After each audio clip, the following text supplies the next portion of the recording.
조갑제 TV 시청자 여러분 안녕하십니까? 2020년 7월 3일 오전 11시를 넘었습니다. 최강욱이라는 문제적 인물이 있습니다. 공직기강 비서관을 했다는 사람입니다. 문재인 정권 하에서. 그런데 조국 아들에게 허위 인턴 증명서를 발급했다고 해서 지금 형사 피고인이 되어서 재판을 받고 있습니다. 근데 이 사람이 이 여당의 외곽 정당쯤 되는 열린민주당 대표로서 지난 선거에서 비례대표 정당이 난립했는데 어쨌든 당선이 되었습니다.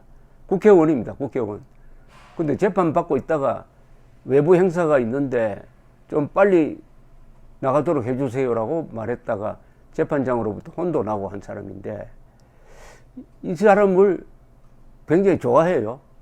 누가? 문재인 대통령이 좋아합니다. 당선된 직후에 전화를 걸어서 검찰개혁에 힘써달라는 취지의 이야기를 했습니다. 아니 형사 피고인 보고 검찰개혁 해달라고 하면 어떻게 됩니까? 그러니까 문재인 정권에 대한 충성심은 대단할 것으로 보이는데 오늘 이런 글을 올렸어요. 이거 좀 읽어드리기가 좀 못합니다만은 사실 확인 차원에서는 페이스북에 올린 최강욱 씨 글입니다. 2시에 수도권, 4시에 지방검사장을 소집했다 합니다.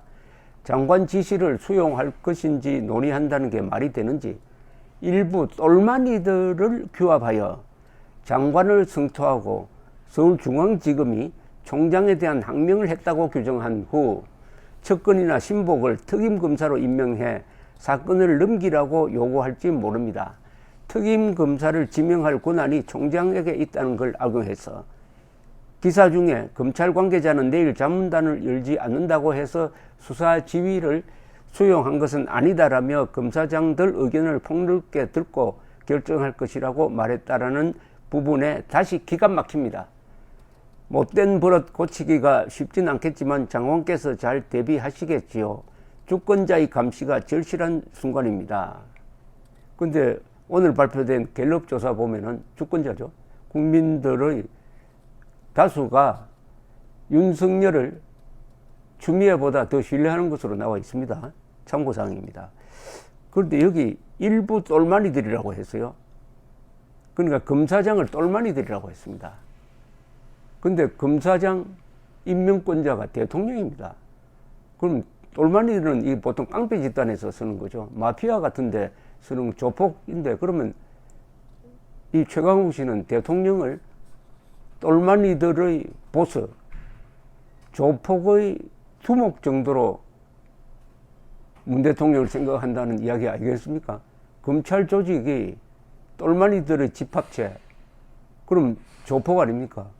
그 조폭의 수장, 검찰총장 위에 있는 누굽니까?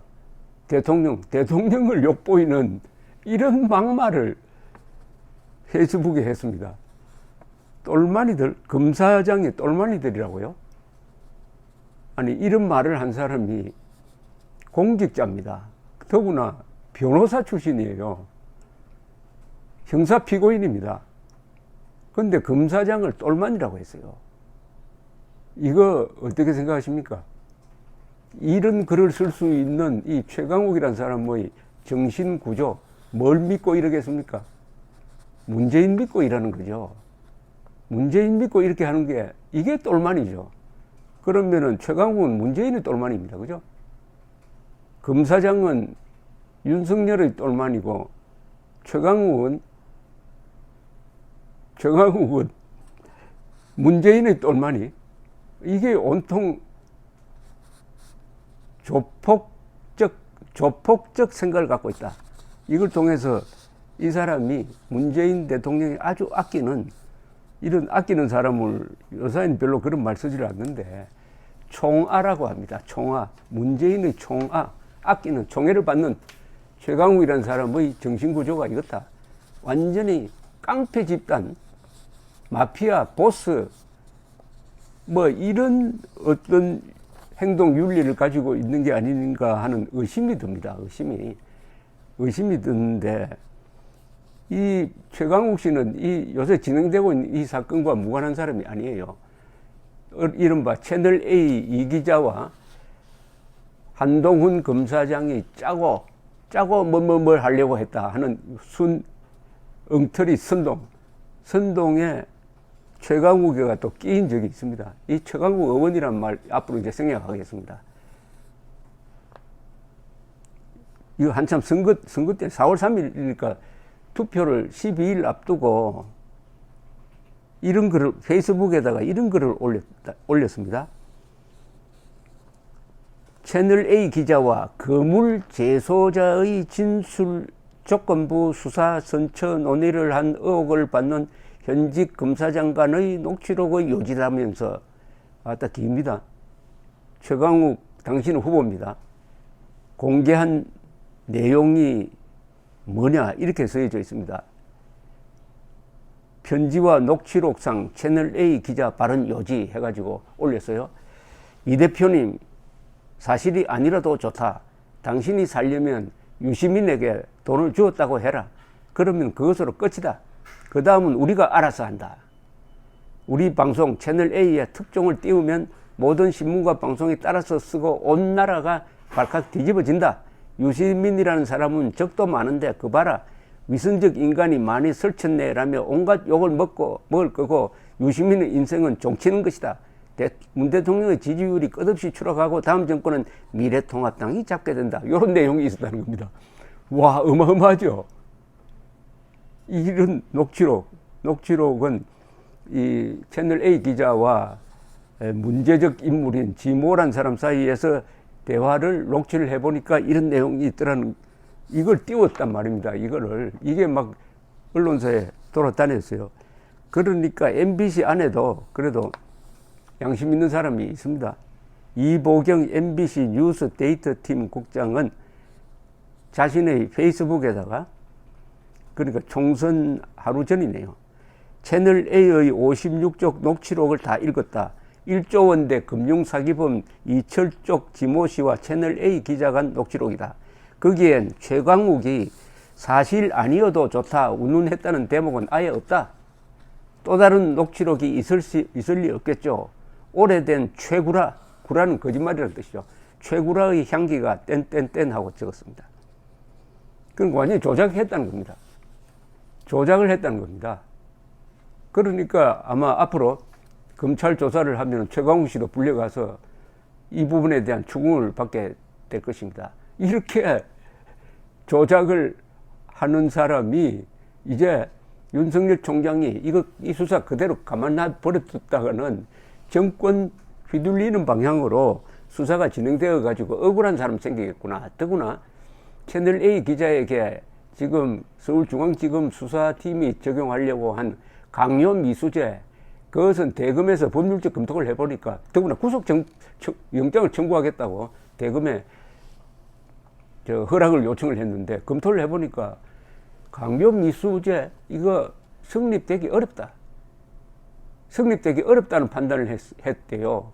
그러니까 구속영장 청구가 아니라 범죄 구성조차도 어렵다. 강요미수는 핵심은 지금 희대의 사기꾼으로 징역 12년을 받은 이철이라는 사람이 감옥에 있는데 그 사람을 협박을 해가지고 뭐 하도록 했다는 겁니다. 그러나 그게 성사가 안 됐으니까 강요미수가 되는 건데, 내용을 보면은 이 기자의 주장에 따르면 편지 몇 번 쓴 거 정도지 이게 무슨 협박이라고 볼 수 있느냐. 또 검사와 관계는 전혀 없고, 한동훈 검사와 채널A 기자가 짰다고 하면 그림은 근사해지는데, 그래서 검언 유착이라고 지금 이 정권 쪽에서 몰고 가고 있고, 어제 법무장관의 이 수사 지휘권 발동 사유에도 이걸 마치 확정적인 사실인 것처럼 부풀려 가지고 완전히 추미애 씨 머리에는 완전히 엉터리 시나리오가, 이 공작의 시나리오, 말하자면은 제2의 김대엽 사건을 방불케 하는 공작 시나리오가 머리에 딱 찍혀가지고, 이게 채널A 기자와 한동훈 검사장이 짜고 선거 전에 유시민 씨에 대한 무슨 폭로를 하도록 강요하고 유도하고 뭐 했다. 이런 시나리오에 딱 맞춰가지고 지금 수사가 진행되고 있는 것 같으니까 여기에 브레이크를 걸고 있는 사람이 지금 검찰총장입니다. 그런데 최강욱 씨가 당사자 아닙니까? 그러면 자중해야죠.